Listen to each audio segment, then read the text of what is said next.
जय माँ तारिणी। इतिहास कहे राजा पुरुषोत्तम देव कांची जय करिबा परे माँ तारिणी को मध्य सांगरे आनिथिले।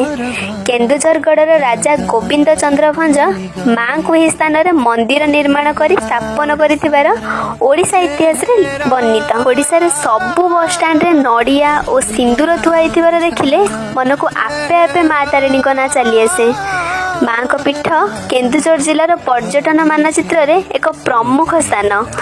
तेबे एहा को दृष्टि रे रखी किपरि श्रद्धालु माने सुविधारे माँ को दर्शन पाइबे निर्माण हेबाकु जाउचे माँ तारिणी प्रकल्प। एही प्रोजेक्ट रे मंदिरर उन्नति सह पीठर हेउची विकास। देखो आगु मंदिर इंप्रूव होउची एठी 5T मध्य काम मध्य हवा। आज विके पांड्यान आस्तिले 50 कोटी टंका मंदिर सांसन कर निश्चित भाव में इम्प्रूव हम जेहेतु घटना गोटे पर्यटन स्थली। खाली सेतिकी नुह केन्दुझर थिबा प्राकृतिक परिवेश को थरे देखिले आत्मा तृप्ति मिले नहीं। इच्छा हुए बार बार केउझर आदि तार प्राकृतिक सौंदर्य को उपभोग करने को। आउ जदि आपण केउझर बुलिबा को आसी हाड़बंधा पोखरी देखि पाउ नांदी तेबे आपण को बुलिबा समाप्त होई नाही।